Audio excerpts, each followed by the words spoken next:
Radiating वाला chapter है dual nature of radiation and matter. समझना है बात को, dual nature of radiation and matter. याद दो कि dual nature of radiation and matter जानते हैं? याद जान दो, फायदा करेगा। देखिए तो आज हम लोग रेडिएशन का और मैटर का, किसका किसका, रेडिएशन का और मैटर का, कि रेडिएशन ही आज कितना नेचर दिखाने वाले हैं, ड्यूअल नेचर।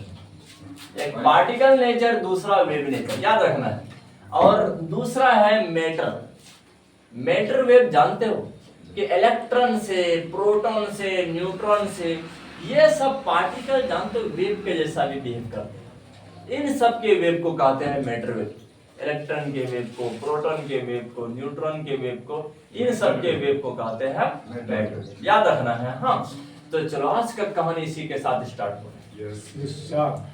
तो फर्स्ट टाइम में मैक्सवेल का जमाना चल रहा था, ध्यान से समझना है कि मैक्सवेल का जमाना चल रहा था। मैक्सवेल थे और हस, तो क्या तुम लोग रुडोल्फ हेनरिच हस का नाम सुने हो? रुडोल्फ हेनरिच हस, जिसने फ्रीक्वेंसी का यूनिट दिया था हज, है ना रे? तो आखिर इस रुडोल्फ हेनरिच हज ने कौन सा ऐसा कमाल किया जो चैप्टर की स्टार्ट होते इसका नाम लेना पड़ जाता है? क्योंकि आखिर ये जो मैटर क्या कहते हैं, रेडिएशन जो वेव नेचर फॉलो करते हैं, इसमें ये सब का बहुत बड़ा हाथ रहा है। हाँ।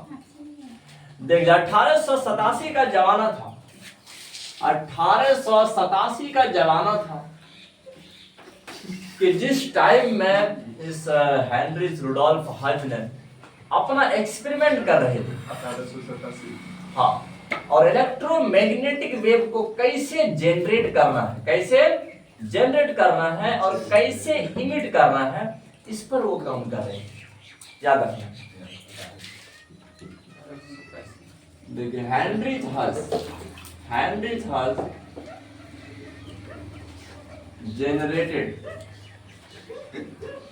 अबे फोन मजाक ना कर दे, कोचो ना बोलिए एक रात दे आवाज देखो और वो बंदे फोन में क्या मिले एमिटेड इलेक्ट्रोमैग्नेटिक वेव। ध्यान दो बच्चों, तो इलेक्ट्रोमैग्नेटिक वेव, आप याद रखना।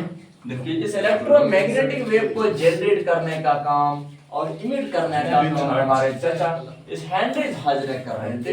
ये जमाना 1887 का जमाना कब का था? 1887 का। आज से 200 साल पहले। हाँ। 200। और जानते हो इस तरह से उस 19th सेंचुरी में बहुत सारे पार्टिकल का डिस्कवरी हुआ। हम लोग को पता है हमारे रॉन्टन, उस रॉन्टन ने 1895 में, कब? 1895 में एक्सरे का डिस्कवरी किया था। किस चीज का डिस्कवरी? एक्सरे। याद रखना कि 1800, अरे जो एक्सरे हम लोग कराते हैं हाँ बिल्कुल यही है। तो यह देख लीजिए 1895 में इस रॉन्टन, समझना है बात को, इस रॉन्टन ने डिस्कवर किए थे। रॉन्टन डिस्कवर्ड एक्सरे। देखिए इस एक्सरे का खोज क्या और सर इससे पहले बताया ये सारे चचा रॉन्टन। इसके बाद जानते हो एक बहुत बड़े ग्रेट साइंटिस्ट है जे थॉमसन का नाम सुने होंगे। अरे जे थॉमसन का नाम सुने हो ना रे? जे थॉमसन, इसने जस्ट 2 साल के बाद 1897 में इलेक्ट्रॉन का डिस्कवरी किया। किसका डिस्कवरी किया?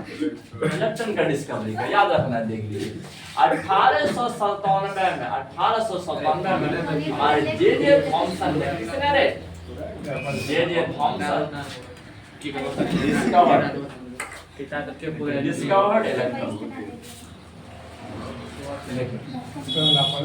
इस मैंने इलेक्ट्रॉन का डिस्कवरी किए थे हमारे चाचा जे थॉमसन। तो इस 19वीं सेंचुरी में मैक्सिमम डिस्कवरी हो रहा है।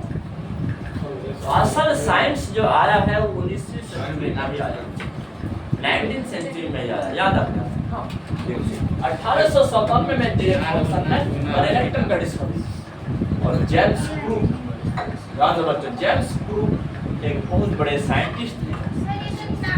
इसने कैथोड रे का खोज किया। कैथोड रे, जेम्स क्रूक का नाम बड़ा दर्द भरा नाम है, देख लीजिए, जेम्स क्रूक। जेम्स क्रूक, समझना है बात, डिस्कवर्ड कैथोड रे। इस जेम्स क्रूक ने किसका खोज किया था? Cathode ray. और इसके बाद इस पर माइकल फाराडे भी काम किया था। माइकल फाराडे ने एक्सपेरिमेंट इसका डिस्कवरी किया था। माइकल फाराडे सपना सब कुछ। तो अब देखिए, तो इस तरह का बात चल रहा है। और इलेक्ट्रॉन पर जो चार्ज का डिस्कवरी हमारे जे थॉमसन ने नहीं किया, जो चार्ज का डिस्कवरी कोई और किया। जानते हो वो जमाना 1913 का था और फर्स्ट टाइम में इलेक्ट्रॉन पर कितना चार्ज होता है। यहाँ ध्यान दो बच्चों, खोपड़ी में जाएगा, या अपने हरकत में लगे हुए। तो 1913 में हमारे चाचा आर.ए. मिलिकन ने इलेक्ट्रॉन पर जो चार्ज होता है उसका डिस्कवरी किया। क्या करना है देख लीजिए। आर.ए. मिलिकन किसने, समझना है बात, R.A.. Millikan discovered, R.A.. Millikan final charge on electron पर जो आज हम लोग चार्ज देख रहे हो, इलेक्ट्रॉन पर जो आज हम लोग चार्ज देख रहे हो 1.602 into 10 to the power -19 coulomb जो आज इलेक्ट्रॉन पर चार्ज है, ये किसी और का डोनेशन है जो हमारा चर्चा कर रहे हैं। आर.ए. मिलिकन डोनेशन इसी का कारनामा। और तुम लोगों को पता है कि 11th क्लास में स्पेसिफिक चार्ज बताए थे, इलेक्ट्रॉन का स्पेसिफिक चार्ज, जिसको जे थॉमसन ने खोज किया था। देख लीजिए, स्पेसिफिक चार्ज, स्पेसिफिक चार्ज याद रखना। बोलोगे सर स्पेसिफिक चार्ज समझ में नहीं आता, जानते हो इलेक्ट्रॉन का चार्ज बटा इलेक्ट्रॉन का मास, इसी रेशियो को कहते हैं स्पेसिफिक चार्ज।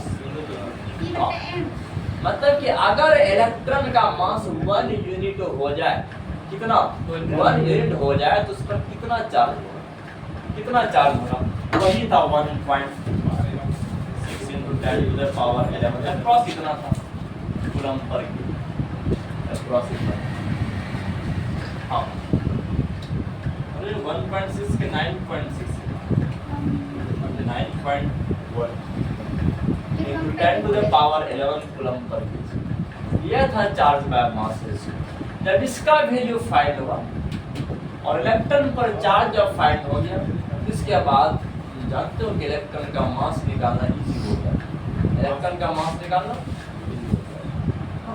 इस तरह से बात चल रही है, बिल्कुल याद रखना है, ये सारे कहानी को याद रखना। और तो आखिर ये जो हमारे जेम्स क्रूक जो थे, साथ में माइकल फाराडे भी काम करते थे, ये सब जो छोटे छोटे साइंटिस्ट ने कुछ एक्सपेरिमेंट के द्वारा ही ये सबको फाइंड कर कि आखिर ये मित्रों के दिमाग में आता होगा सर कैथोड रे नाम क्यों पड़ा, क्योंकि इसके पीछे 11th क्लास का वो एक्सपेरिमेंट है। क्या तुम लोग को याद है? देख लीजिए, एक इवैक्यूएटेड ट्यूब लिए थे और इसके बाद इधर इसको कैथोड कहते हैं, या तो इसको आप एमिटर भी बोल सकते हैं, इसको एमिटर भी बोल सकते हैं। और इधर था कलेक्टर, इधर था कलेक्टर, या तो इसको आप एनोड बोल सकते हो, या तो इसको आप कलेक्टर बोल सकते हो।